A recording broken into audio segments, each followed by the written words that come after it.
What's up, guys? As you can see, hold on, let me turn this off. As you can see, we're back at it again with another YouTube drop today, and this time we're going to be looking at a new Rockstars video. It's 42 more details we missed in Spider-Man Brand New Day. Now, I don't know if you guys seen this movie or not. If you haven't, spoiler warning. Obviously, Eric Voss might say it in this one too. But what was I gonna say? I watched opening night, so very amazing movie. I watched it twice now, and I really like this movie, and I'm excited for Doomsday. My YouTube won't just be like anime or whatever. I could put this on Patreon too, but I don't really know. But yeah, I like Marvel, I like DC, just anything I like, and if I want to react to it, I will. So let's make sure this is actually not turned up that high. Hold on. Okay. Alright, without further ado, let's get into it. Whoa, are Venom, Hulk's son, and Kevin Feige actually in Spider-Man Brand New Day? No! But Avengers Tower is one of 42 more Easter eggs that everyone missed that we found in this video. I'm Eric Voss of the New Rockstars channel, and now after seeing Spider-Man Brand New Day multiple times and researching interviews from cast and crew involved with making it, I have discovered 42 more Easter eggs that were very well hidden throughout this film. And I just actually did find 42 more details, and I stopped at the number 42 for reasons. And I wanted to share them all with you, so let's break them down. Before we 42, that's like the Spider-Man Miles Morales got bit by in Spider-Verse, I think. It was like Spider number 42 or like from Earth number 42 or something like that. Get into it. We have so many great Marvel themed designs available on our merch store. I don't get how they have that. Shop. Specifically like, shirts that you those are shirts that's been in the Marvel movies. I don't know how they have like the ability to like make this merch. I don't know. You see Peter wearing throughout the film, like Delmar's Deli, and the physics are theoretical, but the fun is real. Huge thanks to all of our fans who rock our gear and post selfies and tag us, like you, Ross Stallone, in our Daredevil Josie shirt. All right, let's start with the villain research wall that was in Peter Parker's apartment in the opening montage of the movie. Will Dixon is a set decorator and a passionate Spider-Man fan who worked on this movie, and he's been revealing all kinds of little Easter eggs that he snuck into this movie on set pieces like this. Okay. So here, detail 1. You can see a DODC printout about Mac Gargan, Scorpion, that lists his birthday as July 13th, 1981, which is actor Michael Mando's actual birthday. It also lists his name as MacDonald Gargan, as it is in the comics, and listings for his height, weight, eye color, and his criminal charges. Details 2 through 4, we see map listings of the fight locations of these opening montage vignettes. Tombstone construction site, an area for the Gargan robbery, that was the one in the snow where Mac got wiped out by a piano, and where Peter faced the hand. Next. Also, if I'm like not reacting right to these Avengers Tower, you see that right there. If I'm not like reacting right to the video, like if he says something and I just like it goes over my head or something. I'm not really that big into comics. I know a little bit, but I don't know like niche stuff like anything like that. Like Matt Gargan's like Scorpion's real name. I didn't know his name was MacDonald Gargan or whatever. So hopefully my comments don't get disabled this video. Just leave a comment down below. And yeah. Detail on this map is New Avengers Tower, showing how at least set decorator Will was clocking it. Actually, on my most recent screening, I did confirm that Avengers Tower does appear in one shot at least, which is a relief. I'll get to that later. I didn't see the tower at all. Club on this map. That's a reference to the Spidey villain Hammerhead, a Magia leader who had most of his skull replaced with near indestructible steel alloys. It's one of many villains who were cut from this opening montage. Next, there's a map of Delvadia and a Delvadian army logo. Delvadia is the South American country where Tarantula, Anton Miguel Rodriguez, is from. On this map, we can see it's between Colombia and Ecuador. Next detail, there's a sign referencing Hypno Hustler. Looks like a band poster. The Hypno Hustler, Antoine Delsoin, is considered one of the least beloved Spidey villains from 1978, a leader of a band called the Mercy Killers who uses his goggles to put his victims under hypnosis. Actually, I kind of love Hypno Hustler. He did show up in a minor role in the House of M comic storyline. Hey, speaking of villains in the opening montage, Boomerang was played in this movie by Aiden Kennedy, a stunt actor who actually played one of the hand ninjas and was Tyler Gärtner's stunt double as a young Matt Murdock in the Daredevil Netflix series. Next detail, Destin Daniel Cretton confirmed to news outlet Out Now that another one of the rejected opening montage villains would have been Paste Pot Pete aka the Trapster, an early era Silver Age Marvel villain with a paste gun. Next detail, Will Dixon confirmed that for Tombstone's construction site, he actually chalked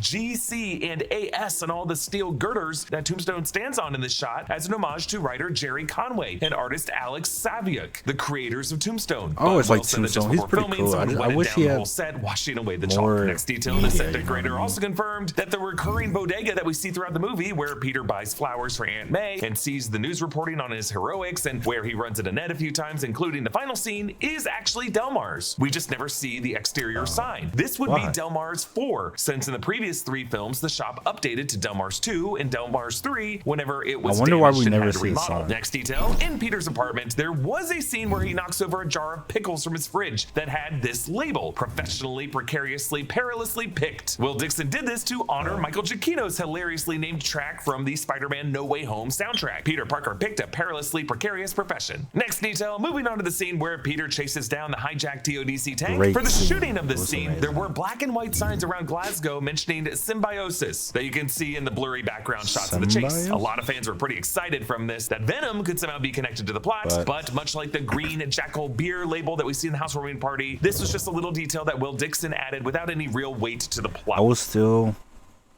my headcanon is that it's referencing Venom. That's my headcanon, or the symbiote.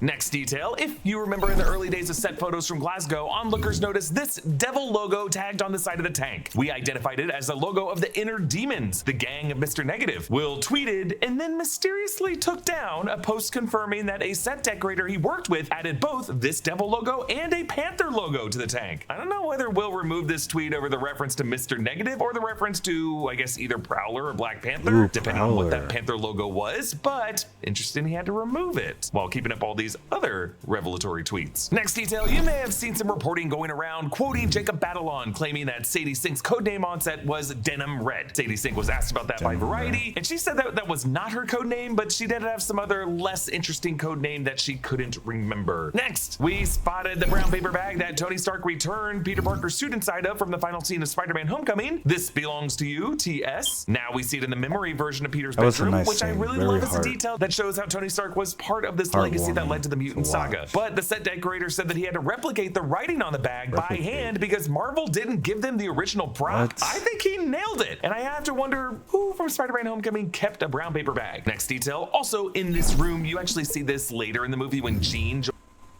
I just want to turn it down a little bit more. It looks like it's fine, but I just want to be sure.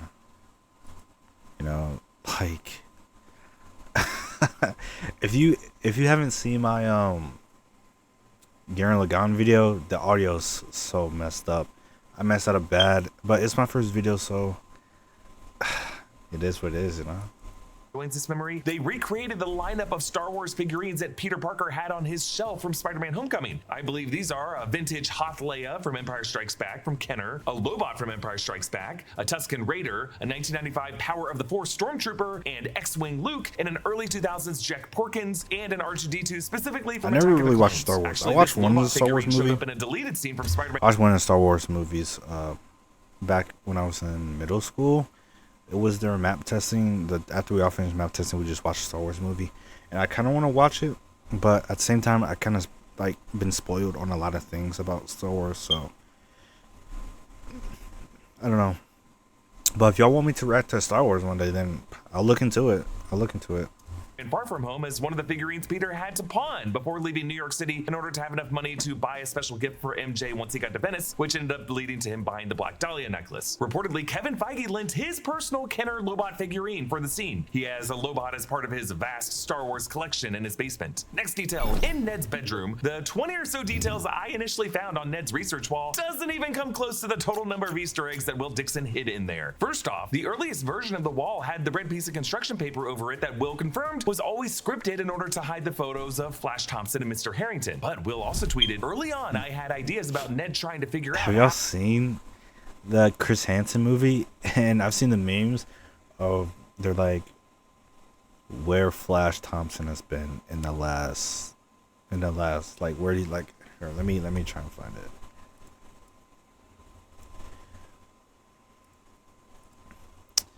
Where's TikTok? Drafting, but we don't know the category and we can't hear. First up, we have your college graduation. I'm guessing y'all could probably hear that. First up, we got college tuition. That'd be pretty fucking awkward. Flash. Here it is.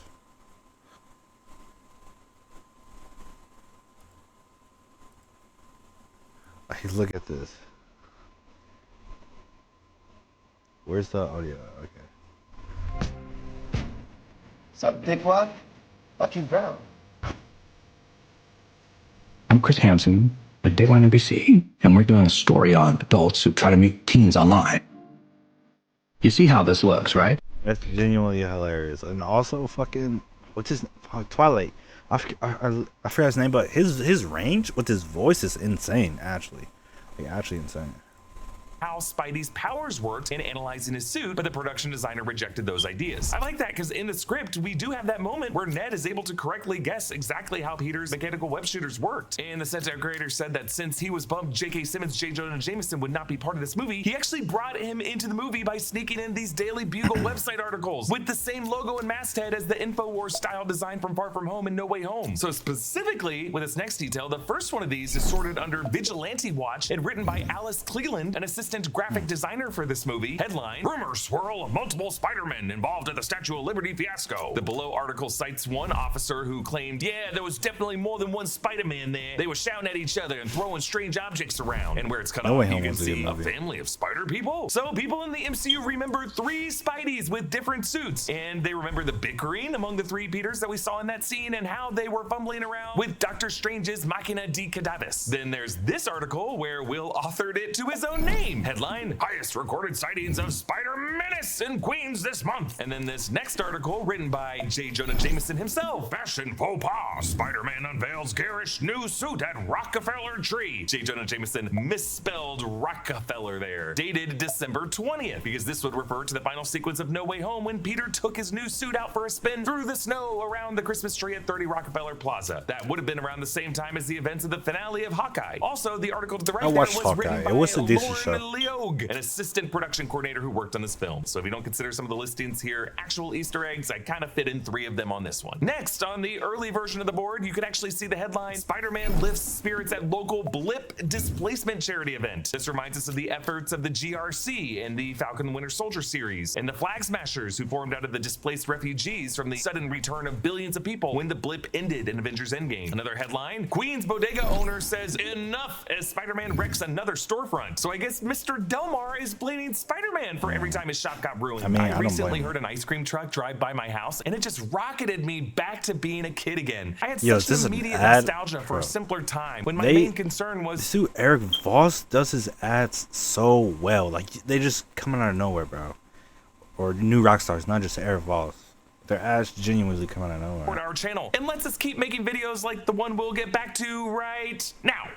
And we'll throw in another little bonus detail discovered here. There is a wanted flyer for Spider-Man on this board requesting to call a detective Terry Lee. Terry Lee was a detective from the Spider-Man animated series, which is really how a 90s kid like me even got into Spider-Man to begin with. So that was fun to see. Next detail, on Ned's wall is an image of Peter in the concept suit that was used during development and early production of Captain America Civil War. The set decorator actually confirmed that he used this as an image on the board. Moving on to another detail, we learned via subtitles and closed captioning in some screenings that Iman Esfandi's character, the boyfriend, is actually named Paul, suggesting he's meant to be Paul Rabin, the most hated boyfriend of Mary Jane in the comics from the recent Zeb Wells run, in which Mary Jane is stranded in another reality and time dilates 4 years with Paul and ends up caring for 2 kids that they believe are theirs, but this is all the doing of Paul's father, Benjamin Rabin, who becomes the emissary of the Mayan-inspired god Wyatt. Next detail, when Peter goes to Empire State University to talk to... I mean, on my Patreon, I have a comic and manga section that I'm going to do. So if y'all got some comic recommendations for me to check out, or like some videos of people playing comics or something like that, just let me know. I'll check it out. Honestly, I don't mind. I enjoy it.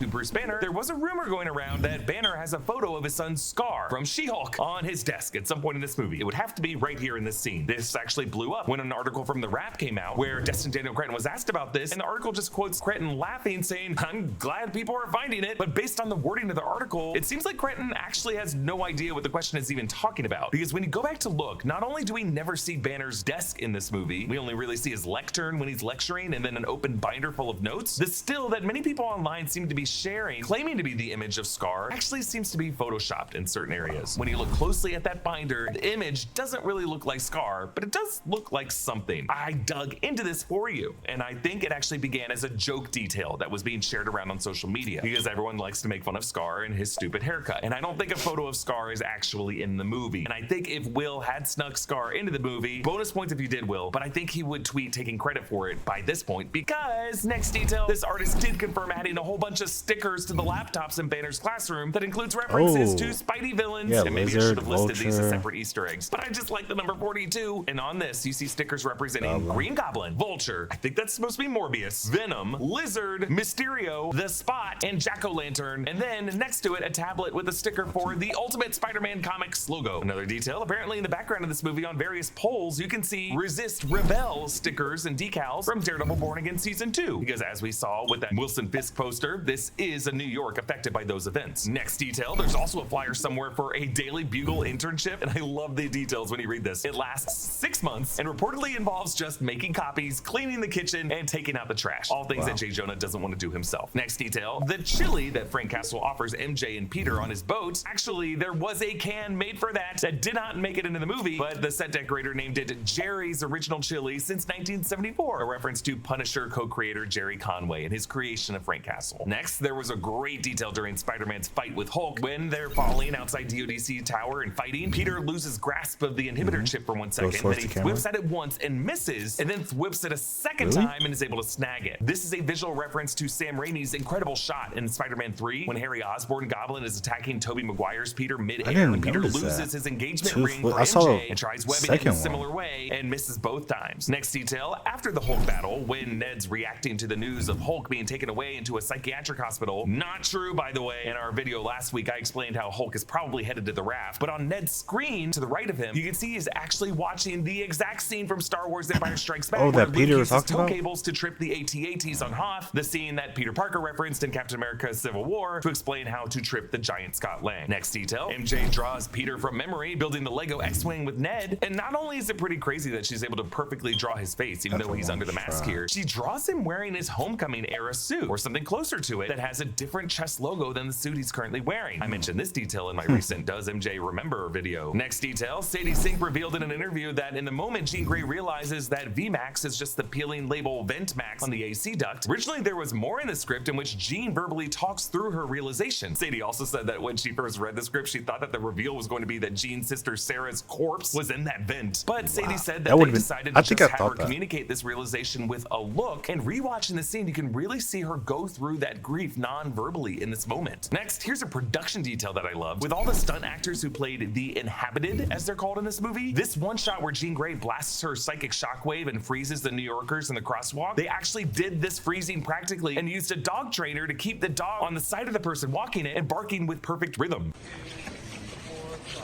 6, 7, 8, 3. Look.